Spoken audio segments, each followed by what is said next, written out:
Hi guys, welcome back to my channel. I'm Zandela Seka. If you are new to this channel, please do not forget to subscribe. Today I want to cover something that no one speaks about. So you've bought land in Gambia. What else do you have to pay for in order to build a house? 7 hidden costs or unspoken about costs that are involved when you purchase land in Gambia.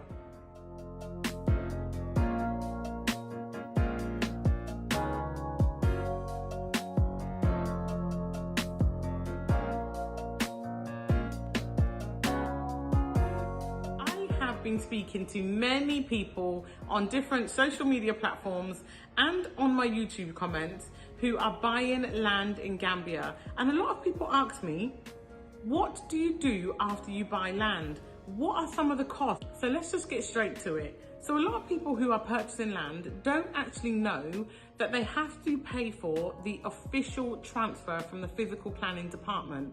A lot of people believe that once they get the local transfer from the Akalo and all the documents are stamped, that is it, but it's not.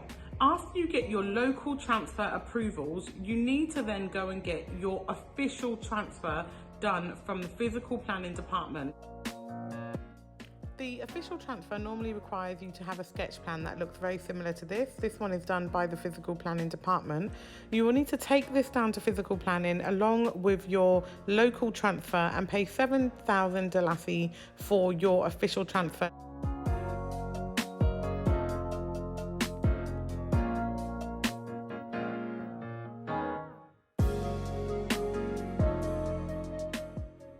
I haven't actually gone through the land purchasing process myself, but I do know that a lot goes into getting your official transfer and your occupancy documents to confirm that the land completely belongs to you.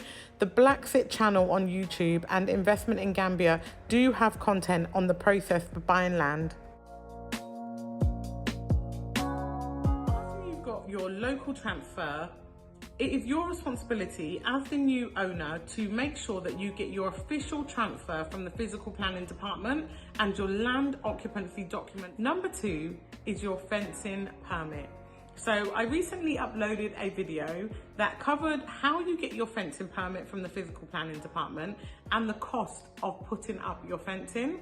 I had to take down that video because I actually got the figures incorrect for how much it costs to build your fence. After you've purchased your land, it's advised that you put a fence up immediately to protect your land and make sure that no one can start building on a part of your land or anything like that.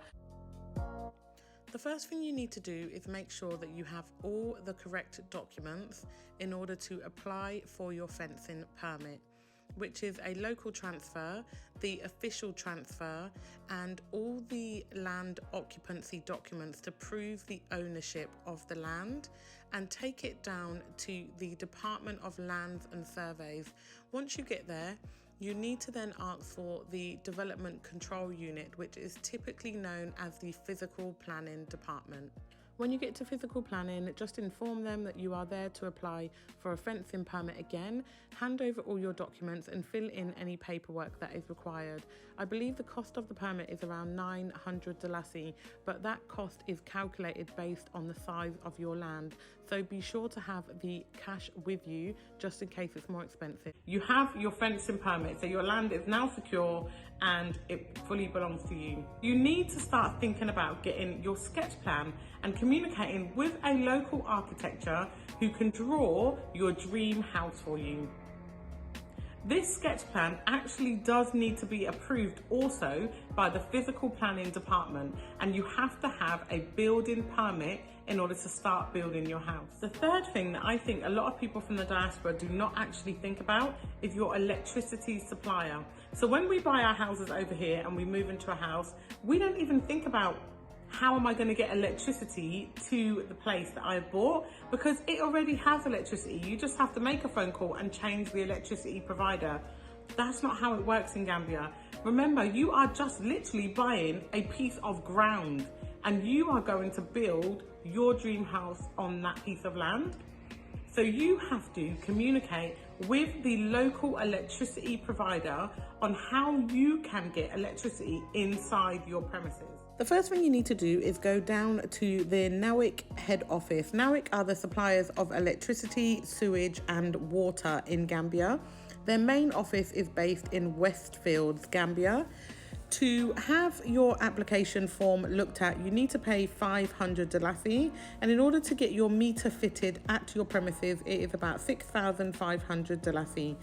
If, however, your house is based more than 45 meters away from the main electricity supply in the area, you do have to pay an extra 35,000 Dalasi so that they can put a new electricity pole up in your area so that you can have an electricity supply. So the same thing that applies to electricity also applies to water. A lot of building work and a lot of land that you buy will not have any sort of water supply.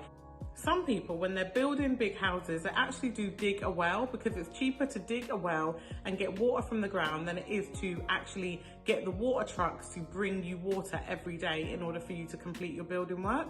But once you live in the house, you need to have a water system. You need to be able to flush your toilet, brush your teeth, wash up your dishes. All these things require a water system. And there are two ways that you can do this. Here we have a local company who are manually digging a borehole in a compound. I'm not 100% sure how boreholes work, but I know that they dig 23 meters to 30 meters into the ground in order to produce natural spring water. It means you do not have to boil the water, you do not have to spend any money on tap water, and you have an unlimited amount of water and never have to pay a bill again. The whole system could cost you anywhere from 60,000 Dalasi, which is about £900, to about 120,000 Dalasi. It all depends on what you want the contractors to do after they have dug up the initial borehole.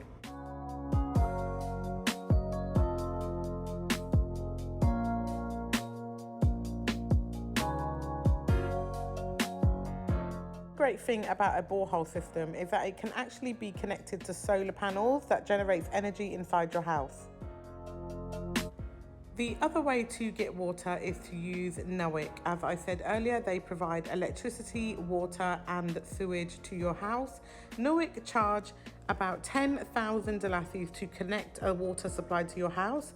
However, if you live about 100 meters away from the main water supply in Gambia, NAWIC do charge an extra 40,000 Dalasi in order to put the main connection inside your compound. After NAWIC have done your initial pipes inside your compound, you do need to hire a plumber who can then connect the pipes on the outside of the house inside the house so that you can use your washing machine, wash up your dishes, have a shower, etc. You also need to find a builder who can build you a tower where your water tank can fit on top. The same way you need a water system and electricity system is the same way that you need a sewage system. In the West, we don't think about these things. You actually need a septic tank. That's what they call it in Gambia.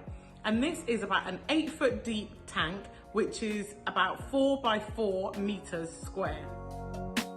A septic tank is about 4 by 4 meters square and about 8 foot deep. It costs about 20,000 Dalasi to 30,000 Dalasi to dig. And how it works is the sanitizing company will come to your house between every 4 to 5 years to drain out your septic tank, and that costs about £50. Rubbish collection is also something that we have to think about, because in Gambia they burn most of their rubbish, but it's actually not very good for the environment.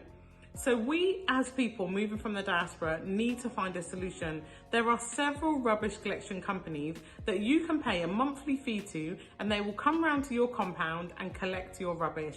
This is something that we don't have to think about really, because we pay our council tax, or we pay whatever service provider, the service charge for living in a certain area, and the rubbish is collected. In Gambia, you will have to pay for this privately. I spoke to one waste management company, and they actually collect 240 litre bins from your compound for a fee of 400 Dalasi per month, and they collect from your compound weekly. So the last thing on my list is solar panels. In the West, we pay our bills monthly. Water, gas, electric, you name it, council tax, we pay for it. But in Gambia, you can actually use a solar panel system. It is a lot cheaper, more cost effective, but will cost you a little bit of money to set up in the beginning.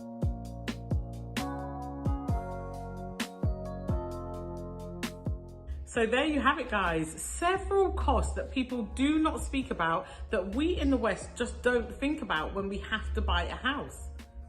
So let me just run through all of it because it's quite a lot. So you have to make sure that you pay for your land occupancy documents and your official transfer documents from the physical planning department. You have to make sure that you have your fencing permit, so that secures your land. You have to make sure that you get a sketch plan completed by an architect, and that sketch plan needs to be approved by the physical planning department, and you need to apply for your building permits before you can start doing any building work on your land. You have to make sure that you get in contact with the electricity providers. Don't forget that if you are more than a certain distance away from the main supply of electricity, you will end up paying more. So when you are buying your land, it does pay for you to actually look and see where the closest electrical point is. And that's the same for your water system. If you purchase a piece of land and it is very far from the main supply of water, you will have to pay the government extra money to put in the piping so that water can be accessible on your land. Septic tank. We don't think about where our sewage goes in the West, but you have to make sure that you have a septic tank. Otherwise, you will have an open sewage system on your land, and don't nobody want to live like that. Rubbish collection is something that, again, we don't really have to think about in the West. And to make all of it cheaper, more cost effective and eco-friendly, a solar panel system. Thank you very much for watching, guys. Please do not forget to like and subscribe. And if you think this content can be of any value to anybody, don't forget to share. Thank you very much. Bye.